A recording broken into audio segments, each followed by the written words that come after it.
We are presented by Freestyle Libre. What an unbelievable weekend. Delighted you're up early with us here. You can see the squad that we have put together. And we seem tired but exuberant. It is because the games were late and they were unbelievable. To Chicago we go. Frigid Soldier Field. We had the Rams. We had the Bears. We had the cold. We had the drama. Caleb Williams and the Bears. Matthew Stafford and the Rams. Pick it up in what was surprisingly a defensive struggle into the fourth quarter, tied at 10. And then the Rams with the first and goal. And Dan, it's Kyren Williams. How big was Kyren Williams yesterday? Every time that he touched the football, something good happened for this offense. A huge late-game drive by the Rams. He would score both their touchdowns, so it's 17-10 L.A. Next, Bears drive. Caleb in trouble, and then miraculously out of trouble. How does he do it? Yeah, something he does great, right? He takes really a sack, what might be a one-yard loss, and turns it into a massive game. His legs, they weren't huge in the game, but they were critical in big moments. Later in the drive, third and goal from the 2. Rex, how about the stuff from the defense? Oh, my goodness. Boom, right there. Kissed him right there. It's not so fast, my friend. Quentin Lake takes him down. So the Bears, fourth down. We're going for it. Dan, what do we see? Agree with the decision. DJ Moore's wide open. This is an outstanding job in zone coverage by Spates 48. But if Caleb gets from Burden to DJ Moore, he's going to get a touchdown. Now the Rams get very conservative. Just over 2 minutes left in a 7-point lead. 3rd and 10.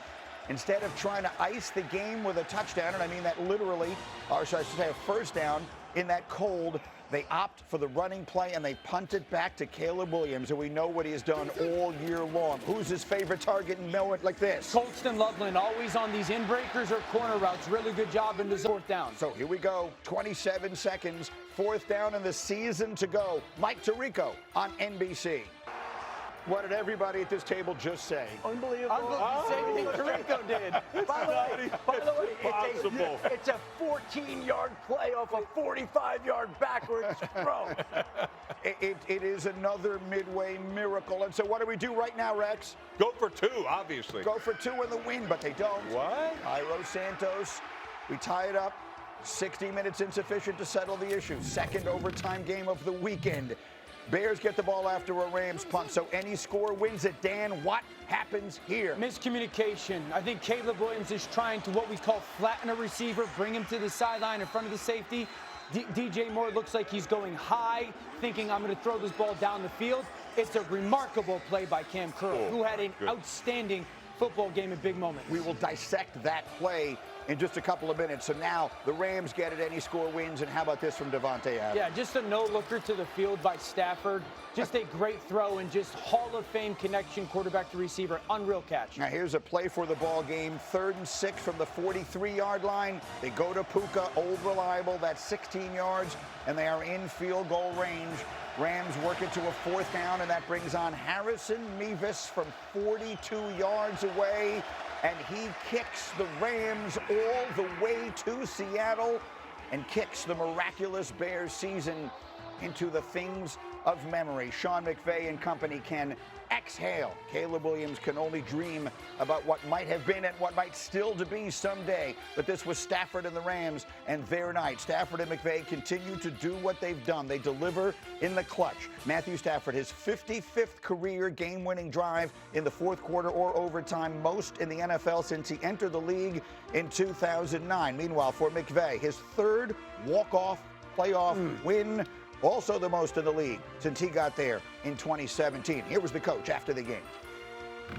I'm just really proud of this football team and the resolve. It's served us well. I think we've needed that in each of the last 2 games, and we'll have to be better if we expect to be able to, come away with the result we want against a special football team next week. In these moments, you feel that you let your team down, or you feel that you this or that, and it's a good lesson learned for us. First time being in this situation for me and for us as a team, and I'm excited for what's to come. Okay, what's to come now is a whole lot of conversation, so sit back and relax. D. Wood, biggest takeaway from that game last night? The magic in the Windy City is over. I mean, think about it. In a season, it's over. Ooh. It's over for 2020, for this season. And when you look at the Chicago Bears, think of all the things that's happened, transpired this season, where the defense led the league in takeaways, how they just came up with timely, turnovers, the quarterback in the fourth quarter, and we saw the magical play by Caleb Williams. Ultimately, when it was there to be had, We questioned whether he's going to, go for the two-point conversion. You had them all the momentum. And ultimately, you gave the ball back to probably league MVP in Matthew Stafford. Yeah, that was the miracles ran out at the very end. Yeah, but that's why you go for two. Yeah. You would have gone for the two in that 100%. And if I was a bet man, I thought everybody would have said Ben Johnson's going for two. All right, that's who he is. That's who he's been all season.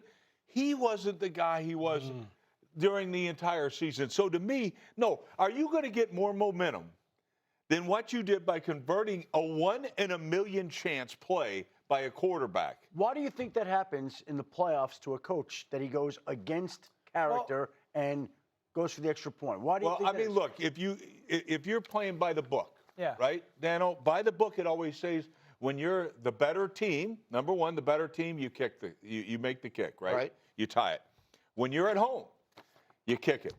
No way in hell.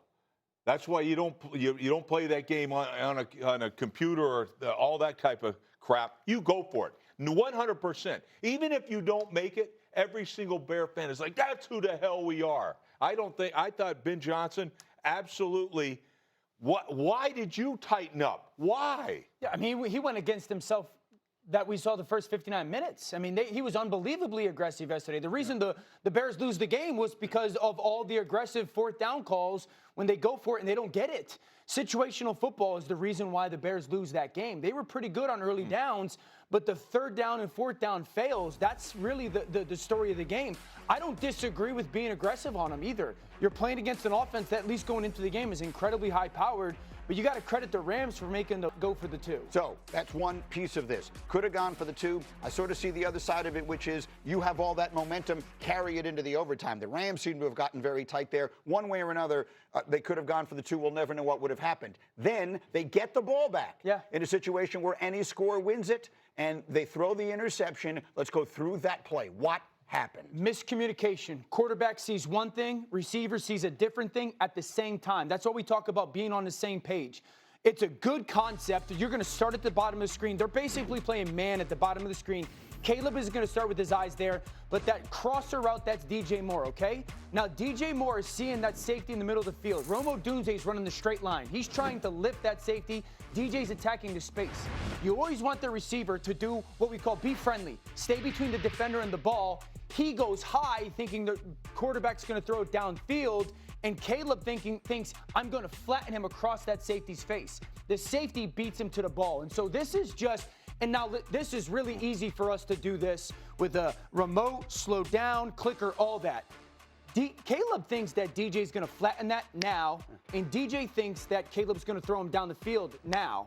And it's just being on a different page at the same time. So one of the many things, and Rex, we could just keep rolling this because Rex, you were saying the safety who winds up making the interception, Caleb might think he's going deep. He with should be. Rome Odunze. 100% should be. He's playing the post safety. And Rome Odunze's running deep. That's his job.